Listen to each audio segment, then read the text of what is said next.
all the world's a stage, and all the men and women merely players. They have their entrances and their exits. On each man in his time plays many parts. Shakespeare's Globe Theatre, so we're starting a Bronte tour here on the south bank. The Bronte's near the north side of London. Why we're starting here? Well, this is Shakespeare country. The Brontes were readers of Shakespeare. Charlotte wasn't especially a fan of Shakespeare, but you can't come to central London really and not see Shakespeare country. This was Dickens country as well. So if we look down here at River Thames, City of London, down there we've got Tower Bridge further down. This was Dickens country, the river featuring in some of his darkest novels like Oliver Twist, Our Mutual Friend. But we're going to go across to St Paul's, across Millennium Bridge there, and we'll begin our walking tour, walking in footsteps of the Bronte sisters here in now. As we begin this walking tour, we're crossing Millennium Bridge. Sometimes I'll be giving you insights into some of the historic sites we'll be seeing that the Bronte saw, and others we'll just let the scenery do its talking. So let's now head over the bridge. Millennium Bridge, built just after the millennium as it suggests, or for the millennium. Heading over the bridge, and we're heading across the River Thames, the City of London there. That side, we've got Blackfriars Bridge, and further up we'll be the Houses of Parliament. We're going to head towards St Paul's Cathedral.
Here in St Paul's Churchyard at the back of St Paul's Cathedral. This is the area that Anne Bronte and Charlotte Bronte stayed in 1848. We stayed at the Chapter Coffee House on an earlier visit with Emily Bronte and Patrick Bronte. Patrick drew a map of the area and showed helpfully where the Chapter Coffee House was, but it's not here today. It was destroyed during the Blitz. So this is St Paul's Cathedral. But on his map, Patrick helpfully mapped out locations like Ave Maria Lane, Ivy Lane, St Paul's Churchyard. He mapped out the area in Paternoster Row. Paternoster Row is, that's been around the area behind me through there, that's Paternoster Square. Now Paternoster Row was destroyed or very badly damaged during the Blitz. So where was the Chapter Coffee? I think it was exactly behind me. It's now the Temple Bar. The Temple Bar wasn't there initially, that's been moved as well. So that was put in a spot where the buildings were destroyed via the Blitz. So I think it's in this area. I think it's just in St Paul's Alley, just there, that little gap between buildings. I think that's where the Chapter Coffee House actually was. Now the Chapter Coffee House isn't there, but there is a coffee house nearby, which is Paul's Coffee House. I might go and have a coffee. The weather's turning a bit inclement for an August day. That's London for you. So I'll get my coat on, I think, and then we'll head out to follow in the Bronte's footsteps. We're now in the shadow of St. Paul's. The rain has stopped, the tempest has stopped. It could come back, so let's follow in the Bronte footsteps while we can. So we're going here from St. Paul's Courtyard, heading up, going east, down Cheapside. Busy street, busy an ancient street, and then we will be on to Cornhill. So these are steps we know Charlotte Bronte and Anne Bronte followed. Should take, depends how quick you walk, 10 minutes, 15 minutes. You know, it took Charlotte Bronte and Anne Bronte a long time on that July morning because they got lost. They took a tour of London, of early Victorian London, so it looked very different to how it does today. But some of the historic buildings, some of the historic churches are St. Paul's obviously, but some of the historic churches and buildings are still here today. So a lot of these sites that we're seeing now would have been seen by Anne and Charlotte Bronte. Not the pedestrian crossing and the busy traffic, however.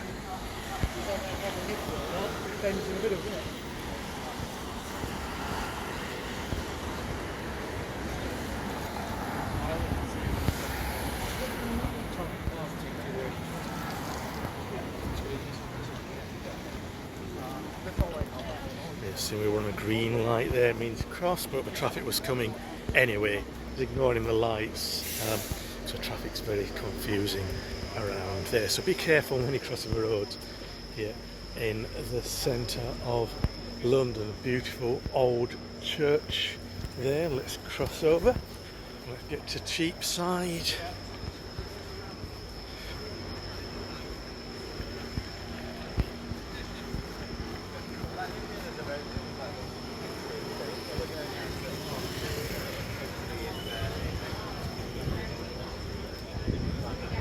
St. Vedast Church. It's an unusual church name, but it's one which is ancient. So it's one Anne Bronte and Charlotte Bronte would have walked past when they finally got on the right road. So we're heading down Cheapside. Lots of other buildings you expect in London. Starbucks, Pret-a-Manger, Leon. They're absolutely everywhere in central London.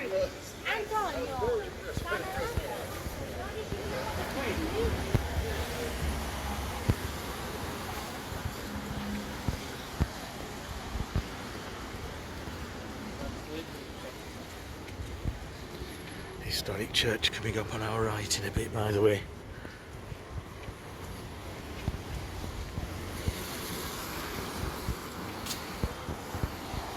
An espresso, great coffee pods there.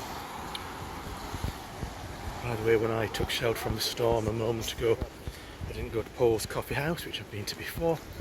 I went to a farmer's coffee house, Farmer J's I think it was called.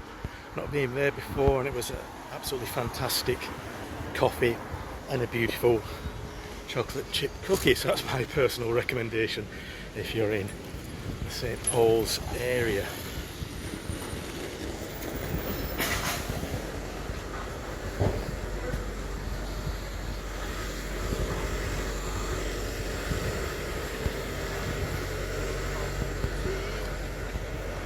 We are right in the heart of London. We're heading into the area known as the Square Mile, the City of London, and it's busy. London's always busy. This is a midweek day, but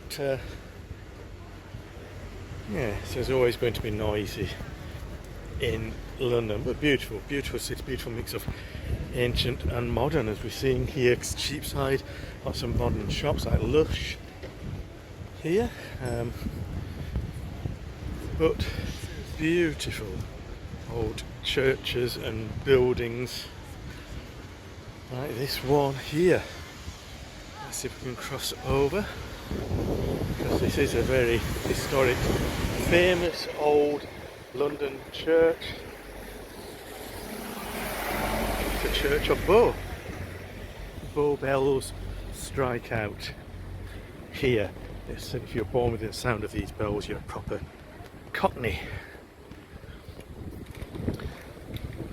And you know the rhyme, oranges and lemons, you know, St Mary Le Beau Church. Isn't that a rhyme? Up there you can just about see a statue of the ancient traveller, some would call him, discoverer, whatever you want, John Brown. Not John Brown, John Brown was Queen Victoria's good friend. But this one, as we'll see in a minute, is a tribute to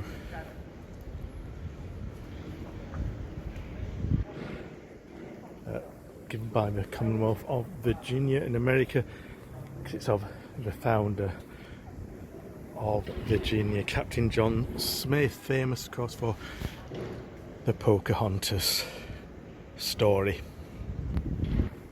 There's a citizen Cordwainer, it says there. He founded Jamestown, Virginia, which began the overseas expansion of the English-speaking peoples.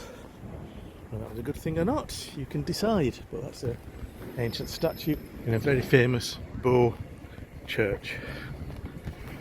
A nice little flower stall there. Shoe shine stall. You know, I've got sensible walking trainers on, Skechers, so I don't need that today. Head back Charles Terry if you want some nice but rather expensive shirts. Head back down Cheapside, carry on walking here, following in the footsteps of Charlotte Bronte and Anne Brontë in 1848. So just while we're walking down here, why were they walking down Cheapside? Why were they going to Cornhill from the Chapter Coffee House? Charlotte's publisher, George Smith, got into Currer Bell, just losing their aliases at that point. So he'd heard from an American publisher that all the Bell brothers, Currer, Ellis and Acton Bell, were the same person. Daunt Books, which fantastic bookstore there, by the way. They weren't all the same person, of course. They were Charlotte, Emily and Anne Bronte, and they thought their honour was being questioned. And the only way they could prove they weren't one person was to go to London. Emily refused. You know, she was a very reserved woman, but Charlotte and Anne hopped on a train. I got a carriage from Haworth, hopped to a train in Leeds, came to Euston Station, went to a Chapter Coffee House near St Paul's, and then on a Saturday morning they followed these route, going past King Street, past these old buildings they would have seen, Queen Street.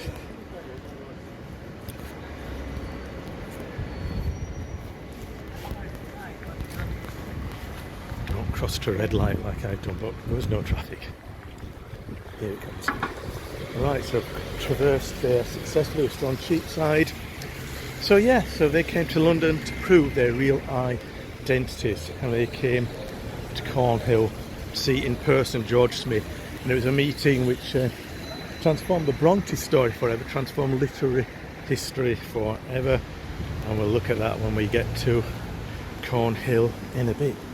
There's a special door which we'll see which tells some of the story.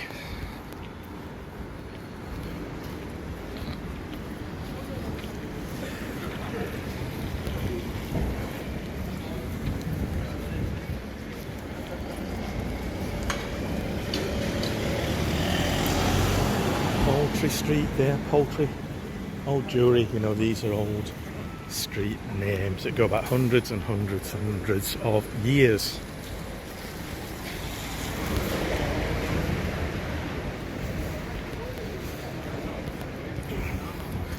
Grocer's Hall, another livery company there.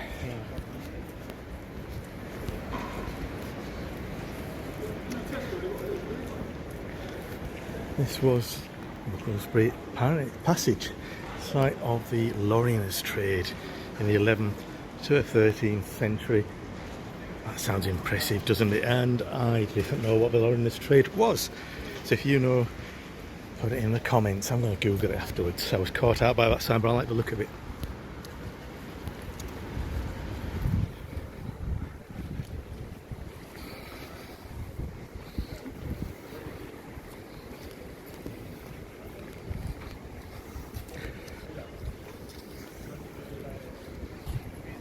Bank underground station. Coming to another famous spot.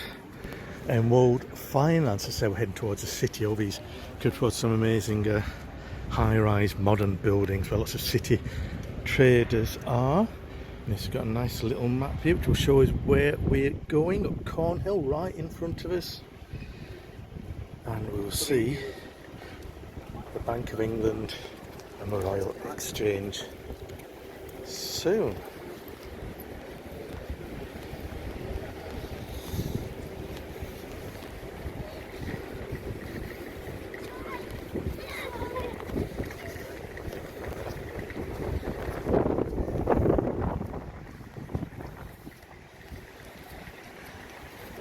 There's a church here, St Mary Wool Church Hall.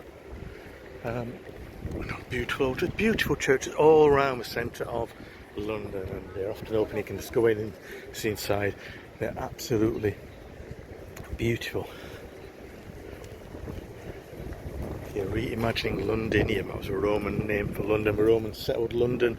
Really might have been earlier settlers. Some say Phoenicians came to London. Venetian traders from Iberia, from Spain, but it really has its roots in the Romans. Vesta, goddess of the home, goddess of the hearth.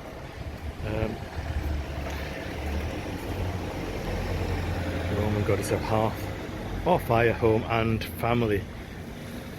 So this is an ancient display of the Romans, and basically there's a Mithraic temple, an ancient religion of cult of Mithras, and you go into the Temple of Mithras, which has been uncovered recently. Lots of archaeological digs, and it's well worth seeing. Threadneedle Street, they're the old lady of Threadneedle Street, Bank of England. Lots of financial decisions are made.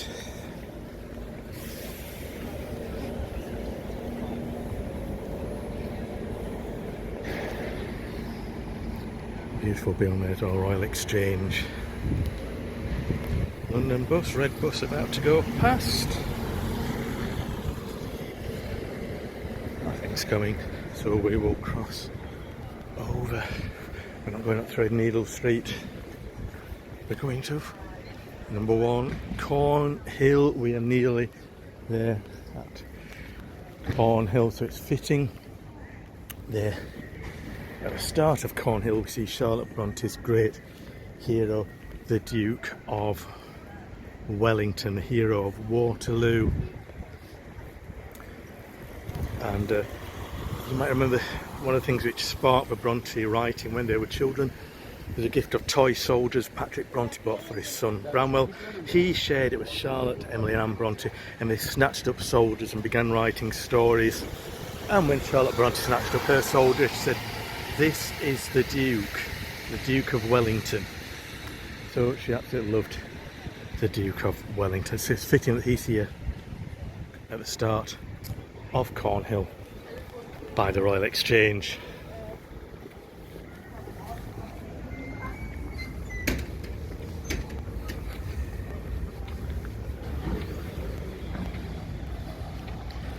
Heading towards the heart of the city of London.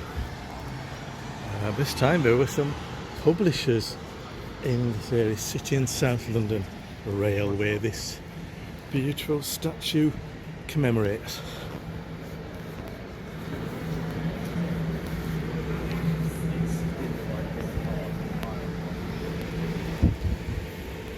So we head down here, going to see the Cornhill Memorial Door in a short while, which is rather an amazing thing. Banking Hall of Cornhill, so it's very much a banking area now. Quite a wealthy area to work in.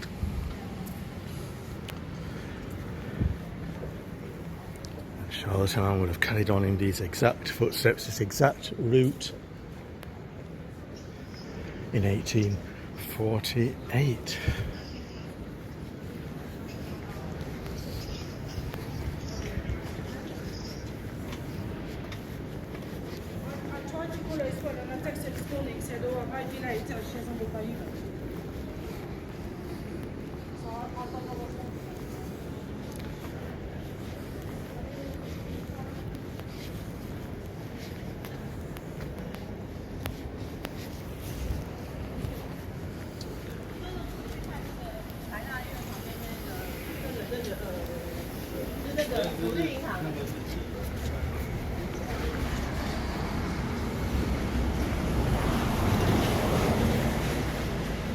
Now here is the door I wanted to show you. This is 32 Cornhill.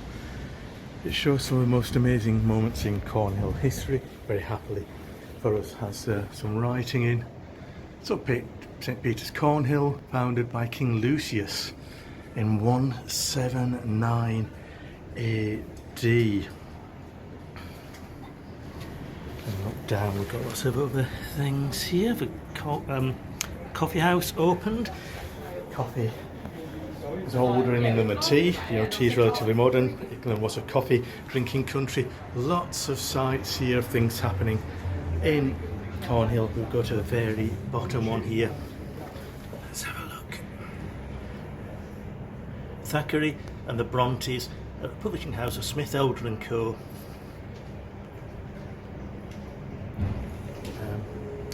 At the spot where poet Guy, the bookseller, founded Guy's Hospital, famous hospital in Cornhill. But basically it's commemorating Anne and Charlotte Bronte. There they are, which one's Anne and which one's Charlotte. It was raining again. It often rains in this area. That's Thackeray.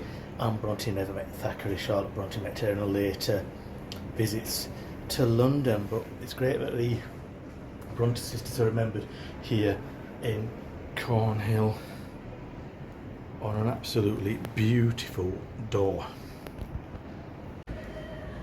So now we've seen the Cornhill door. Means we're not far from the site of Smith, Elder and Co, the publishers that Charlotte Bronte went to. Here by Cowper's Court, because the poet Thomas Cowper lived in this area. Charlotte Bronte and her sisters were big fans of Cowper, especially Anne Bronte. Anne Bronte wrote a poem dedicated to Cowper. So, you know, it's seen better days, this courtyard now, but this was one of the homes of the poet Cowper, much loved by Anne Bronte, memorialised in her poem to Cowper. Now, Cowper was a poet who was a forerunner really of the Romantic poets, but he suffered greatly from religious melancholy. He was committed to insane asylums, they called it at the time, on numerous occasions, spent a long time there, but he still wrote some incredible poetry, and a big influence on Anne Bronte in particular. So we're heading up, we're carrying on, going down Cornhill, heading ever closer to the site of Smith, Elder and Co. You'll be able to see it coming up soon. It's going to be over the road.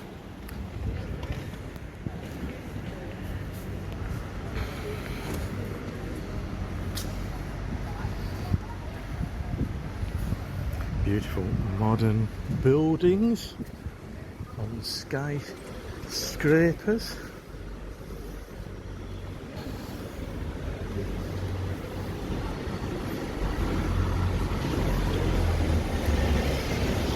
Thomas Gray, see, history everywhere you go, literary history everywhere you go in Cornhill. Thomas Gray, poet, won a house on this site. The curfew tolls the knell of parting day. Of course, Thomas Gray wrote his elegy in the churchyard, amongst many other great poems. I'm sure the Brontes were a big fan of Thomas Gray as well. Here is ancient St Michael Cornhill Church. We know more into First World War there. One of the oldest Christian sites in Britain, dating back to the Roman occupation. And 179, it said, didn't it, on that Cornhill door. But this was built again, like St Paul's, by Sir Christopher Wren after the churches on this site were destroyed in the fire of London.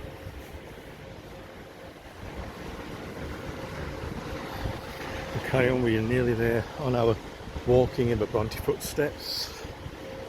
Going on down Corn Hill, lots of coffee shops, No, nothing getting Starbucks, nothing getting Costas, but these independent coffee shops, you know, sometimes the coffee is absolutely amazing. The street got a bit busy there, but we are at the site almost